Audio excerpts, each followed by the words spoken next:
ಓಂ ಶ್ರೀ ಗಣೇಶಾಯ ನಮಃ. ಓಂ ಶ್ರೀ ಗುರುಭ್ಯೋ ನಮಃ. ನಮಃ ಸೂರ್ಯಾಯ ಚಂದ್ರ ಮಂಗಳಾಬುಧಾಯ ಚ ಗುರು ಶುಕ್ರ ಶನಿಭ್ಯಶ್ಚ ರಾಹವೇ ಕೇತವೇ ನಮಃ.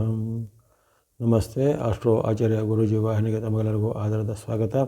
ವಾಹಿನಿಯನ್ನು ನಿರಂತರ ವೀಕ್ಷಿಸಿ ಪ್ರೋತ್ಸಾಹಿಸಿ ಸಬ್ಸ್ಕ್ರೈಬ್ ಮಾಡಿದಂಥ ತಮಗೆಲ್ಲರಿಗೂ ಅನಂತ ಧನ್ಯವಾದಗಳನ್ನು ಸಲ್ಲಿಸಿ ಮಾಸ ಭವಿಷ್ಯದ ಕಾರ್ಯಕ್ರಮಕ್ಕೆ ಸ್ವಾಗತ. ಹಾಗೂ ತಮಗೆಲ್ಲರಿಗೂ 2026 ಹೊಸ ವರ್ಷದ ಹಾರ್ದಿಕ ಶುಭಾಶಯಗಳನ್ನು ಕೋರಿ ಈ ವರ್ಷದಲ್ಲಿ ತಮಗೆಲ್ಲರಿಗೂ ಆಯುರಾರೋಗ್ಯ ಶಕೀರ್ತಿ ಜಯಲಾಭ ಇಷ್ಟಾರ್ಥಗಳು ಸಿದ್ಧಿಯಾಗಲೆಂದು ಹಾರೈಕೆ ಮಾಡಿ ಮಿಥುನ ರಾಶಿಯ ಜನವರಿ ತಿಂಗಳ ಭವಿಷ್ಯಕ್ಕೆ ನಮಗೆ ಸ್ವಾಗತಿಸಿದ್ದೇನೆ. ಮಿಥುನ ರಾಶಿಗೆ ಜನವರಿ ತಿಂಗಳು ವರ್ಷಾರಂಭದ ಈ ತಿಂಗಳು ಆರಂಭ ಸವಾಲುಗಳು ಮಧ್ಯದಿಂದ ಶುಭ ಲಾಭ ಎಂಬಂಥ ಒಂದು ವಾಕ್ಯ ನಿಮಗೆ ಅನ್ವಯ ಆಗತ್ತೆ. ಆರಂಭ ಸವಾಲುಗಳು ಮಧ್ಯದಿಂದ ಶುಭ ಲಾಭ. ಇನ್ನು ಇದೇ ರೀತಿ ನಿಮಗೆ ಬುಧ ಮತ್ತು ಶುಕ್ರರ ಅನುಗ್ರಹ ಈ ತಿಂಗಳಲ್ಲಿ ವಿಶೇಷವಾಗಿ ಸಿಗುವಂಥ ಒಂದು ಅವಕಾಶ. ಅಂದರೆ ಶುಭ ಗ್ರಹಗಳ ಪಟ್ಟಿಯಲ್ಲಿರುವಂಥದ್ದು ಬುಧ, ಗುರು, ಶುಕ್ರ ಮತ್ತು ಚಂದ್ರರು. ಈ 4 ಶುಭ ಗ್ರಹಗಳಲ್ಲಿ ವಿಶೇಷವಾಗಿ ನಿಮಗೆ ಬುಧ ಅನುಗ್ರಹ, ಶುಕ್ರ ಅನುಗ್ರಹ ಮತ್ತು ಚಂದ್ರನ ಅನುಗ್ರಹ ಯಾವುದೇ ತಾರತಮ್ಯವಿಲ್ಲದೆ ಖಂಡಿತ ಈ ತಿಂಗಳಲ್ಲಿ ಸಿಗಲಿದೆ. ಹಾಗಾಗಿ ಈ ತಿಂಗಳಲ್ಲಿ ನೀವು ಆಶಾವಾದಿಗಳಾಗಿರ್ಬೋದು, ನಿರೀಕ್ಷೆಯನ್ನು ಇಟ್ಕೊಳ್ಬೋದು. ಆದರೆ ಆರಂಭದಲ್ಲಿ ಮಾತ್ರ ಆ ನಿರೀಕ್ಷೆಗಳು ಸ್ವಲ್ಪ ನಿಧಾನ ಆಗ್ಬೋದು, ಫಲಗಳು ಸ್ವಲ್ಪ ವಿಳಂಬ ಆಗ್ಬೋದು. ಕೆಲವೊಮ್ಮೆ ಅಡೆತಡೆಗಳು, ಕೆಲವೊಂದು ಸವಾಲುಗಳು, ಸಂಕಷ್ಟಗಳನ್ನು ನೀವು ವರ್ಷ ಆರಂಭದಲ್ಲಿ ಅಂದರೆ ಸುಮಾರು 14ವರೆಗೂ ಅನುಭವಿಸುವಂಥ ಪರಿಸ್ಥಿತಿ ಬರ್ಬೋದು.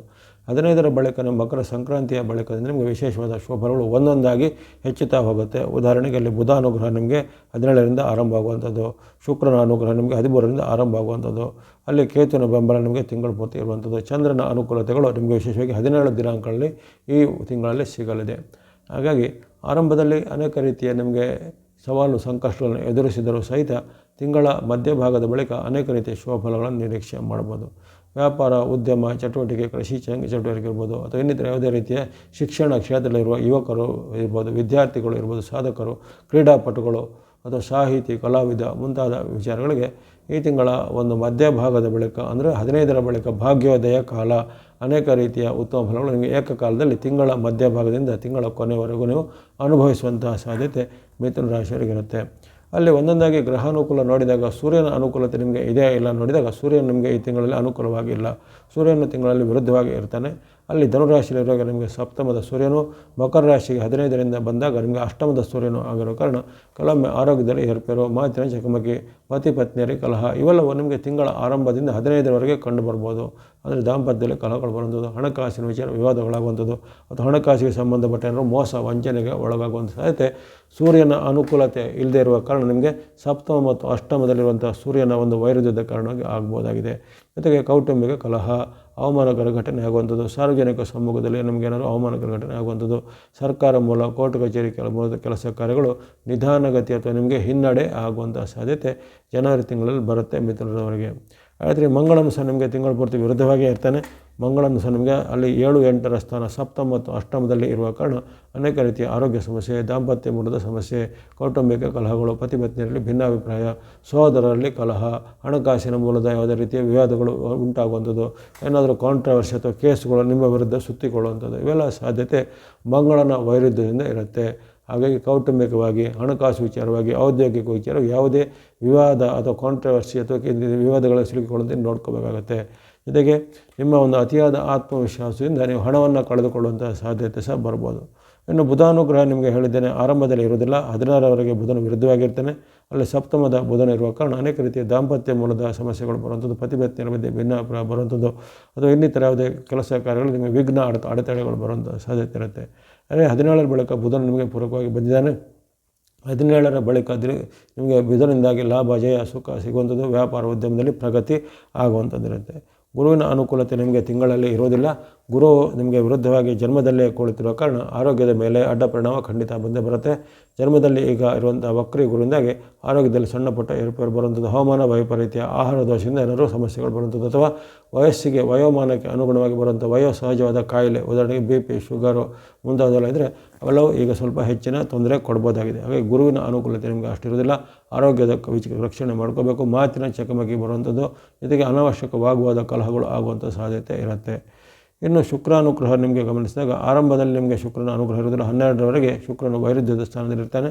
ಯಾವಾಗ 13ನೇ ತಾರೀಕಿನಿಂದಲೂ ವಿಶೇಷವಾಗಿ ಶುಕ್ರನ ಪರಿವರ್ತನೆ ಆಗುತ್ತೆ. ಮಕರ ರಾಶಿಗೆ ಬಂದಂತಹ ಶುಕ್ರನು ನಿಮಗೆ ಜಯವನ್ನು, ಲಾಭವನ್ನು, ಸುಖವನ್ನು, ಸಮೃದ್ಧಿಯನ್ನು ಕೊಡ್ತಾನೆ. ಯಾವುದೇ ಕೆಲಸ ಕಾರ್ಯದ ಪ್ರಯತ್ನದಲ್ಲಿ ಸಫಲತೆ ಬಹಳ ಉತ್ತಮವಾಗಿ ಇರುತ್ತೆ. ಏನು ಶನಿ ಮಹಾರಾಜರು ನಿಮಗೆ ತಿಂಗಳಿಡೀ ವಿರುದ್ಧವಾಗಿರ್ತಾರೆ. ಕರ್ಮಸ್ಥಾನದಲ್ಲಿ ಶನಿ ಮಹಾರಾಜರ ಒಂದು ಅಸ್ತಿತ್ವ ನಿಮಗೆ ತೊಂದರೆ ಕೊಡುತ್ತಿರುವ ಕಾರಣ ವ್ಯಾಪಾರ ಉದ್ಯೋಗದಲ್ಲಿ ಹಿನ್ನಡೆ, ಶತ್ರುಗಳ ಪೀಡೆ ಅಥವಾ ಮಿತ್ರರ ರೂಪದ ಶತ್ರುಗಳು ಕಾಡುವಂಥದ್ದು, ಅಥವಾ ನೀವು ಉದ್ಯಮ ವ್ಯಾಪಾರ ನಡೆಸಿದರೆ ಅಲ್ಲಿ ನೌಕರರಿಂದ ಆಗುವಂಥ ಸಮಸ್ಯೆಗಳು, ನೌಕರರು ಯಾವುದೇ ರೀತಿಯ ಮಾಹಿತಿ ಕೊಡದೆ ಉದ್ಯೋಗವನ್ನು ತ್ಯಜಿಸುವಂಥದ್ದು ಮುಂತಾದ ವಿಲಕ್ಷಣ ಘಟನೆಗಳು ಆಗ್ಬೋದಾಗಿದೆ. ಇದು 13ರ ಬಳಿಕ 12ರ ಒಳಗೂ ನಿಮಗೆ ಶುಕ್ರನ ವಿರುದ್ಧವಾಗಿರುತ್ತೆ. 13ರಿಂದ ಶುಕ್ರನು ಉತ್ತಮವಾಗಿರುವ ಕಾರಣ ಅಂದಿನಿಂದ ಹಣದ ಪರಿಸ್ಥಿತಿ ಎಲ್ಲ ತಿಳಿಯಾಗುತ್ತೆ. ಇನ್ನು ಶನಿ ಮಹಾರಾಜರು ಅನೇಕ ರೀತಿಯ ದಶಮದಲ್ಲಿ ಕರ್ಮಸ್ಥಾನದಲ್ಲಿ ಅಡ್ಡ ಪರಿಣಾಮ ಬೀರ್ತಾರೆ. ಶನಿ ಮಹಾರಾಜರ ಒಂದು ವ್ಯತಿರಿಕ್ತ ಪರಿಣಾಮ, ರಾಹುವಿನ ವ್ಯತಿರಿಕ್ತ ಪರಿಣಾಮ ನಿಮ್ಮ ಆರೋಗ್ಯದ ಮೇಲೆ, ನಡವಳಿಕೆ ಮೇಲೆಲ್ಲ ಬೀರುವಂಥ ಸಾಧ್ಯತೆ ಇರುತ್ತೆ. ಹಾಗಾಗಿ ಅಲ್ಲಿ ಮಿತ್ರ ರೂಪದ ಶತ್ರುಗಳು ಅಥವಾ ನಿಮಗೆ ಗುಪ್ತ ಶತ್ರುಗಳು ಸಹ ಕಾಡ್ಬೋದಾಗಿದೆ. ಇನ್ನು ಕೇತು ನಿಮಗೆ ತಿಂಗಳಿಡೀ ಪೂರಕವಾಗಿರುವ ಕಾರಣ ಮಿಥುನ ರಾಶಿಯರು ಆ ಕೇತುವಿಂದಾಗಿ ಯಶಸ್ಸು, ಕೀರ್ತಿ, ಜಯ, ಲಾಭ ಪಡೆಯುವಂಥದ್ದು, ವಿದೇಶ ಮೂಲದಿಂದ ನಿಮಗೆ ಪ್ರಶಸ್ತಿ ಪುರಸ್ಕಾರ ಸಿಗುವಂಥದ್ದು, ವಿದೇಶ ಮೂಲದ ಹೂಡಿಕೆ, ವಿದೇಶದ ಉದ್ಯೋಗ ಇತ್ಯಾದಿಯಲ್ಲಿ ಸಿಗುವಂಥದ್ದು, ದೂರ ಪ್ರಯಾಣ ಮಾಡುವಂಥ ಅವಕಾಶ, ವಿವಾಹ ಭಾಗ್ಯ ಸಿದ್ಧಿ, ಮಂಗಳಕಾರ ಸಿದ್ಧಿ ಎಲ್ಲ ಕೇತುವಿನ ಬೆಂಬಲದಿಂದ ಆಗುತ್ತೆ. ಹಾಗಾಗಿ ಈ ಒಂದು ನವಗ್ರಹಗಳ ವ್ಯವಸ್ಥೆಯಲ್ಲಿ ನಿಮಗೆ ಅಲ್ಲಿ ವಿಶೇಷವಾಗಿ ಬುಧ, ಶುಕ್ರ ಮತ್ತು ಕೇತುಗಳು ಈ ತಿಂಗಳಲ್ಲಿ ವಿಶೇಷವಾದ ಲಾಭವನ್ನು ಕೊಳ್ಳಿದ್ದಾರೆ. ಇನ್ನು ಆಯಾ ಡೇಟ್ಗಳಿಗೆ ಅನುಗುಣವಾಗಿ ಚಂದ್ರ ಭಗವಂತರು ನಿಮಗೆ ಆಶೀರ್ವಾದ ಮಾಡ್ತಾಯಿದ್ದಾರೆ. ಯಾವ ಡೇಟ್ಗಳು ನಿಮಗೆ ಚಂದ್ರನ ಅನುಕೂಲತೆ ಇದೆ, ಯಾವ ಡೇಟ್ಗಳು ಇಲ್ಲ ಅದನ್ನು ಗಮನಿಸಿಕೊಳ್ಳಿ. ಜನವರಿ 2, 3, 6, 7, 8, 14, 15, 16, 17, 18, 23, 24, 25, 26, 27, 30, 31 ಇಷ್ಟಾಗಿ 17 ದಿನಾಂಕಗಳು, ಜನವರಿಯಲ್ಲಿ 17 ದಿನಾಂಕಗಳು ನಿಮಗೆ ವಿಶೇಷವಾಗಿ ಅಲ್ಲಿ ಚಂದ್ರನ ಬೆಂಬಲ ಇರುವಂಥದ್ದು, ಚಂದ್ರ ಅನುಕೂಲ ಇರುವಂಥದ್ದು. ಆ ಚಂದ್ರ ಅನುಕೂಲ ಇರುವ ದಿನಗಳನ್ನು ಶುಭ ಕಾರ್ಯಗಳಿಗೆ, ಮಾತು ಸಹಿಗಳಿಗೆ, ಒಪ್ಪಂದಗಳಿಗೆ ಅಥವಾ ಇನ್ನಿತರ ಪ್ರಮುಖವಾದ ಕೆಲಸ ಕಾರ್ಯಗಳಿಗೆ ಬಳಸಿಕೊಳ್ಳುವಂಥದ್ದು. ಹೀಗಾಗಿ ಈ ಒಂದು ಮಿಥುನ ರಾಶಿಯವರಿಗೆ ಜನವರಿ ತಿಂಗಳಲ್ಲಿ ಗ್ರಹ ಬೆಂಬಲಗಳ ಸ್ವಲ್ಪ ಒಂದು ಪ್ರಭಾವ ಕಡಿಮೆ ಇದ್ದರೂ ಸಹಿತ ಮಧ್ಯದಲ್ಲಿ ಕೈ ಹಿಡಿಯುವಂತಹ ಹಲವಾರು ಗ್ರಹಗಳು ಅಥವಾ ಶುಭ ಗ್ರಹಗಳು ಬರ್ತವೆ. ಅದನ್ನು ನೀವು ಚೆನ್ನಾಗಿ ಸದುಪಯೋಗಪಡಿಸಿಕೊಳ್ಳುವಂಥದ್ದು. ಇದಕ್ಕೆ ಅನುಗುಣವಾಗಿ ನೀವು ಬಳಸುವಂಥ ಬಣ್ಣ ಅಂದರೆ ಮಿಕ್ಸ್ ಅಥವಾ ಮಿಶ್ರವಾದ ಬಣ್ಣ ಮತ್ತು ಸಂಖ್ಯೆ 7. ಅದು ವಿಶೇಷವಾಗಿ ನಿಮಗೆ ಆ ಕೇತುವಿನ ಸಂಕೇತ ಆಗಿರುತ್ತೆ. ಕೇತುವಿನ ಬೆಂಬಲ ವರ್ಷಪೂರ್ತಿ ಇರುವ ಕಾರಣ ಮಿಕ್ಸ್ ಅಥವಾ ಮಿಶ್ರವಾದ ಬಣ್ಣ ಸಂಖ್ಯೆಗಳನ್ನು ನೀವು ವರ್ಷಪೂರ್ತಿ ಬಳಸುವಂಥದ್ದು. ಇನ್ನು ಗ್ರೀನ್ ಅಥವಾ ಹಸಿರು ಬಣ್ಣ ಮತ್ತು ಸಂಖ್ಯೆ 5 ಇದು ಬುಧನ ಸಂಕೇತ. ಹಾಗೆ ಗ್ರೀನ್ ಅಥವಾ ಹಸಿರು ಬಣ್ಣ ಮತ್ತು ಸಂಖ್ಯೆ 5 ನೀವು 17ರಿಂದ ಬಳಸಿಕೊಳ್ಳುವಂಥದ್ದು.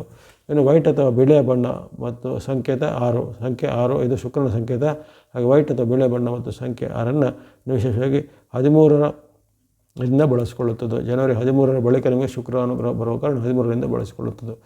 ಇವೆಲ್ಲವನ್ನು ಗಮನಿಸಿದಾಗ ಆರಂಭದಲ್ಲಿ ಸ್ವಲ್ಪ ನಿಮಗೆ ಅನೇಕ ರೀತಿಯ ಸವಾಲು, ಸಂಕಷ್ಟ, ಅವಮಾನಗಳು ಎದುರಿಕೆ ಬಂದರೂ ನಂತರದ ಮಧ್ಯಭಾಗದಿಂದ ಅಂತ್ಯದವರೆಗೂ ವಿಶೇಷವಾಗಿ ಗ್ರಹ ಬೆಂಬಲ ಒಂದೊಂದಾಗಿ ಬರ್ತಾ ಇರುತ್ತೆ. ಪಂಚಗ್ರಹಗಳ ಅನುಕೂಲ ಇರುತ್ತೆ. ಆಯುರಾರೋಗ್ಯ ಶಕ್ತಿಗಳು ಸಿದ್ಧರಾಗುತ್ತೆ. ಇನ್ನು ಚಂದ್ರ ಅನುಕೂಲ ಇರುವಂಥ ಡೇಟ್ಗಳನ್ನು ಪ್ರತ್ಯೇಕ ಹೇಳಿದ್ದೇನೆ. ಆ ಡೇಟ್ಗಳಲ್ಲಿ ನೀವು ಸ್ನೋ ಅಥವಾ ಹಿಮದ ಬಣ್ಣ ಮತ್ತು ಸಂಖ್ಯೆ 2 ಬಳಸಿಕೊಳ್ಳುವಂಥದ್ದು. ಈ ವಿಚಾರವಾಗಿ ಈ ಮಿಥುನ ರಾಶಿಯವರಿಗೆ ಅನೇಕ ಗ್ರಹಗಳ ಬೆಂಬಲ ಇದೆ, ಅನೇಕ ಅದೃಷ್ಟದಾಯಕ ಅವಕಾಶಗಳಿವೆ. ಇನ್ನು ಗ್ರಹದೋಷ ನಿವಾರಣೆಗೆ ಉದಾಹರಣೆಗೆ ರವಿ, ಕುಜ, ಬುಧ, ಶುಕ್ರ ಒಂದು ಹಂತದಲ್ಲಿ, ಶನಿ ಹಾಗೂ ರಾಹು ಹಂತದಲ್ಲಿ ನಿಮಗೆ ವಿರುದ್ಧವಾಗಿರ್ತಾರೆ. ಹಾಗಾಗಿ ಇವರ ದೋಷ ನಿವಾರಣೆಗೆ ನೀವು ಏನು ಮಾಡ್ಬೋದು? ಗಣೇಶನ ಭಕ್ತಿ, ಸುಬ್ರಹ್ಮಣ್ಯ ನರಸಿಂಹಸ್ವಾಮಿ ಭಕ್ತಿ ಮಾಡುವಂಥದ್ದು, ದೇವಿ ಅಥವಾ ಅಮ್ಮನವರ ಭಕ್ತಿ, ಶಿವ ಅಥವಾ ಈಶ್ವರನ ದೇವಾಲಯಗಳಲ್ಲಿ ರುದ್ರಾಭಿಷೇಕ ಅಥವಾ ದೀಪಾರಾಧನೆಗೆ ಎಣ್ಣೆಯನ್ನು ಕೊಟ್ಟು ಬೇಡಿಕೊಳ್ಳುವಂಥದ್ದು, ಹನುಮಾನ್ ಅಥವಾ ಆಂಜನೇಯ ಸ್ವಾಮಿ ಭಕ್ತಿ ಮಾಡುವಂಥದ್ದು, ಸುಬ್ರಹ್ಮಣ್ಯ ಸ್ವಾಮಿ ಸ್ತೋತ್ರ ಓದುವಂಥದ್ದು ಅಥವಾ ನವಗ್ರಹಗಳ ಸ್ತೋತ್ರ, ನವಗ್ರಹಗಳ ಪೀಡಾ ಪರಿಹಾರ ಸ್ತೋತ್ರ ಇತ್ಯಾದಿಗಳನ್ನು ಪಠನೆ ಮಾಡೋದು ಅಥವಾ ಶ್ರವಣ ಮಾಡುವಂಥದ್ದು. ಇವೆಲ್ಲ ಮಾಡೋದ್ರಿಂದ ನಿಮಗೆ ಇರತಕ್ಕಂಥ ನಕಾರಾತ್ಮಕ ತಂತ್ರಗಳು, ನಕಾರಾತ್ಮಕವಾದ ಯೋಚನೆಗಳು ನಿವಾರಣೆಗೆ ವಿಶೇಷವಾಗಿ ಶುಭಫಲಗಳು ಸಿದ್ಧಿಯಾಗಲಿವೆ. ಇನ್ನು ಅನೇಕ ರೀತಿಯ ಉತ್ತಮ ಫಲಗಳನ್ನು ನೀವು 2026 ನಿರೀಕ್ಷೆ ಮಾಡ್ಬೋದು. ಸ್ವಾಹಿನಿ ನಿರಂತರ ಪ್ರೋತ್ಸಾಹಿಸಿದ್ದಕ್ಕೆ ಧನ್ಯವಾದಗಳು. ವಾರ್ಷಿಕ ಭವಿಷ್ಯವನ್ನು ನಿಮ್ಮದಾಗಿ ವೀಕ್ಷಿಸಿಕೊಳ್ಳಿ. ಸಬ್ಸ್ಕ್ರೈಬ್ ಮಾಡಿದ್ರು ಸಬ್ಸ್ಕ್ರೈಬ್ ಮಾಡಿ ಪ್ರೋತ್ಸಾಹಿಸಿ. ಜನವರಿ ತಿಂಗಳಲ್ಲಿ ಎಲ್ಲ ಮಿಥುನ ರಾಶಿಗಳು ಆಯುರಾರೋಗ್ಯ ಶಕ್ತಿ, ಜಯಲಾಭ, ಇಷ್ಟಾರ್ಥಗಳು ಸಿದ್ಧಿಯಾಗಲಿ. ಹೊಸ ವರ್ಷದ ಹಾರ್ದಿಕ ಶುಭಾಶಯ ಕೋರುತ್ತಾ ಸರ್ವೇಷಾಂ ಸನ್ಮಂಗಲಾನಿ ಭವಂತು.